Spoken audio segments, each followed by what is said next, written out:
Magandang oras mga kababayan, mga ka-Golden Boy. Tiniyak ng AFP ni General Bronner na mayroong mga hakbang na nakalatag na ngayon ang Armed Forces of the Philippines kung sakaling talagang magmatigas ang China na kanila pa ring gawing natural reserve ng China ang ating Baho de Masinloc.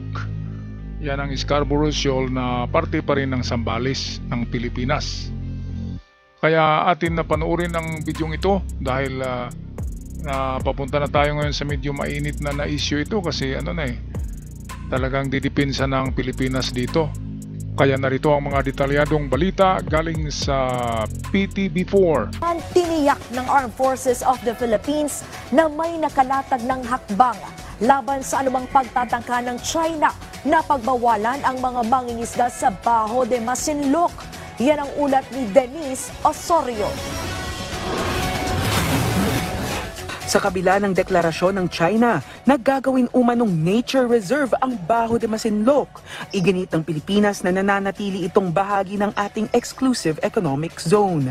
Ayon kay AFP Chief of Staff General Romeo Bronner Jr., malinaw sa international law na saklaw ng bansa ang mga teritoryong nasa loob ng 200 nautical miles at sa 2016 arbitral ruling na saklaw ng Pilipinas ang Baho de Masinloc. Dahil dito, itinuturing na labag sa batas ang anumang pagtatangka ng ibang bansa na angkinin ang Baho de Masinloc. Ito mga kababayan, wala namang iba talagang nagtangkang umangkin dyan. China lang kasi alam naman ng mga kapit nasyon natin katulad ng Vietnam, ng Indonesia, ng Malaysia na ang Baho de Masinloc ay pasok sa ating 200 nautical miles na economic zone ng isang bansa. Kahit anong bansa, basta 200 nautical miles papunta sa karagatan, yan ay kanyang economic zone at yan ay kanyang parte ng teritoryo. Kaya ang China lamang ang walang respeto sa arbitral ruling ng United Nations Convention Law of the Sea or UNCLOS. China lang ang hindi rumirespeto sa arbitral ruling na na-award sa atin ang Baho de Masinloc at ang economic zone. Ito'y nagpapakita lamang na talagang walang respeto ang China sa batas na international. International na batas ito ng karagatan na hindi nirerespeto ng China, agaw ng agaw pa rin siya. Kaya noong isang araw nagpahayag na yung spokeswoman ng US, nagpahayag na didipinsahan nila ang Baho de Masinloc, ang WPS, hindi para sa Pilipinas kundi for the freedom of passage of all international vessels. War vessel ba yan, battleship ba yan, o commercial vessel, ay lahat ay pwedeng makaraan dyan, pwedeng dumaan dyan. The right of passage. Atin yan ikumpara sa kabundukan, di ba? Mayroon ngang mga ibibigay natin na daanan ng tao. Hindi pwedeng walang daanan ang tao sa isang bundok. Katulad din yan sa karagatan, mayroon talagang daanan ng mga barko ng iba't ibang bansa. Kasi hindi naman ang China ang gumawa ng WPS, di ba? Hindi naman sila Diyos na sila ang gumawa. Kahit nga Diyos na siya ang gumawa ng mundo, ay binigyan tayo ng right of passage na kung saan-saan tayo dadaan ay pwede. Diba? Kaya itong mga insik talagang walang hiya. Hanggang sa ngayon ay mainit pa rin ang dugo natin sa ganyan na issue eh. Kasi naman pinasok na yung bakuran ng ating bahay ng magnanakaw, diba? Siyempre sisitahin mo na yun kasi pumasok na eh. Pumasok na sa sa teritoryo mo. Kaya itong China talagang minamaliit niya ang Pilipinas, pero sa ngayon ay meron nang nakahandang options ang Armed Forces of the Philippines. Of course, with guidance from the US Defense Force kung anong gagawin. Kasi nga Amerika ang diyan eh. Amerika talaga ang gagalaw diyan para lalayas yung China diyan sa WPS. So ito na yung hinihintay ng Amerika para magkalinawan na. Kasi kung ganyan lang na palaging hanggang salita lang ay talagang walang katapusan yan. Pero kapag may sasabog na diyan at matalo na ang China diyan kung magkagera ay titigil na yan, di ba? Kasi madadala na. Okay, patuloy tayo sa balita courtesy sa atin ng PTV4. Tayo po sa Pilipinas, tayo ay sumusunod sa international law. Tayo ay sumusunod sa batas. Hindi naman po ako isang abogado but talagang kitang-kita na labag sa batas ito. This is illegal, no? Yung kanilang ginawang hakbangin na ito. Dagdag pa rito, tiniyak ng AFP na nagpapatuloy ang regular na pagpapatrolya ng Philippine Coast Guard at Navy upang masiguro ang kaligtasan ng mga mangingisdang Pilipino. Nakalatag na din ang contingency plans para sa anumang pagtatangka na pagbawalan silang mangisda sa lugar. Ang maganda rito mga kababayan, para hindi matatakot yung ating mangingisda, yung fishermans natin na hindi matatakot dyan, at para hindi matakot yung ating mga mangingisda dyan sa WPS, ay dapat mayroong mga nakaistasyon dyan na mga Coast Guard, Philippine Coast Guard, Philippine Navy, American ships, American battleships, American Navy, ganyan kadami, at maglagay ng outpost. Gagawa ng mga outpost sa maliliit na isla, di ba? Gagawa ng artificial island katulad ng ginawa ng Vietnam. At ang artificial island ay dapat pasok sa ating economic zone para hindi tayo makasuhan sa sa international court. Kaya mas maganda pang Vietnam kasi nasa 27 na daw ka artificial island ang nagawa. Yun naman ay ginawa ng Vietnam, depensa para sa pagpasok ng China. Ang kanilang mga barko ay hindi kaagad makakapasok dahil mayroong mga isla na humaharang na mayroong mga military installation. So yun ang dapat gawin sa ating karagatan kung saan nandun yung teritoryo natin, yung edge of our territory, yung boundary. Doon tayo gagawa ng mga isla na artificial, at kung mayroong maliit na isla, edi yun, dagdagan na lang yun, palakihin, tambakan yung maliit na isla para lalaki. Di ba? Katulad ng ginawa ng China. Kaya kailangan talaga niya ng preparasyon. Yung flood control na yan, kung ang ginagastos diyan sa flood control ay ginastos sa paggawa ng mga reclamation ng mga island diyan sa WPS, gagawa ng military installation, yun ang maganda. Kaysa gagastos dyan sa mga kanal, wala namang nangyari sa mga kanal na yan. Kasi nasisira din. So, ang gawin sa mga kanal sa buong Pilipinas ay laliman lang. Linisin ng backhoe, laliman. Huwag nang gumawa ng infrastructure ng mga konkrito kasi lalamunin lang ng mga magnanakaw. At ang tawag ay aesthetics lang, aesthetics. Ibig sabihin ng aesthetics infrastructure ay yung mukhang itsura lang, itsura tingnan, tapos na pero pala manipis.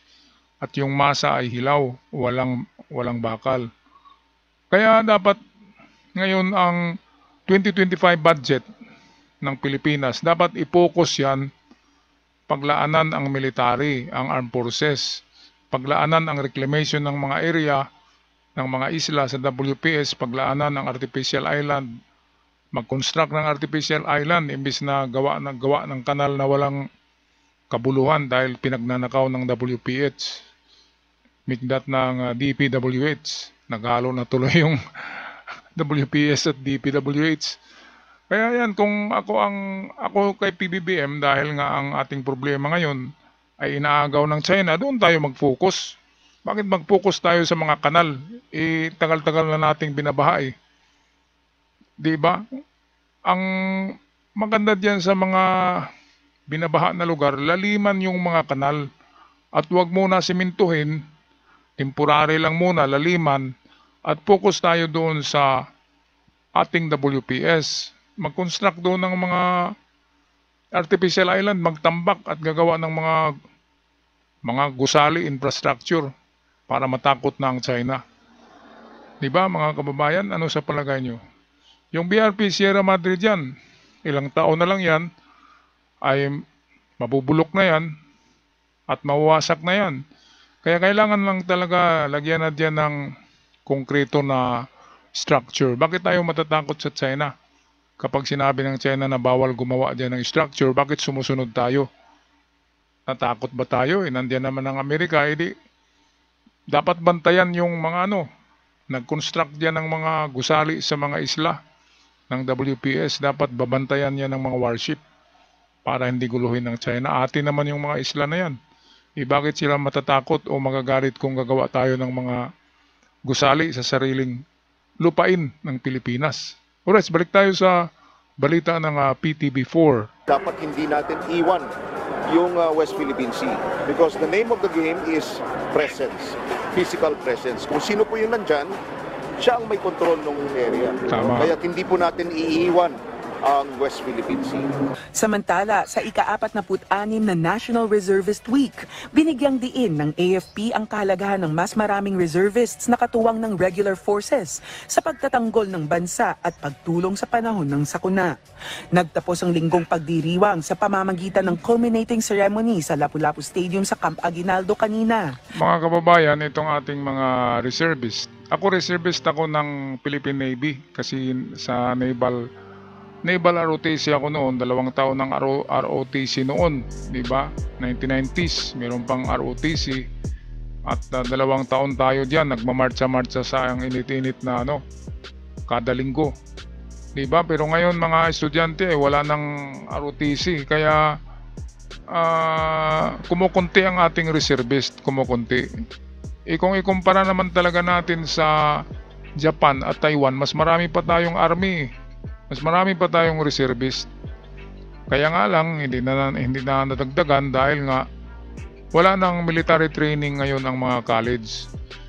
Tayo noon sa mga kaedad ko ay high school pa lamang meron tayong tinatawag na citizen military training. High school pa lamang yun, 4th year.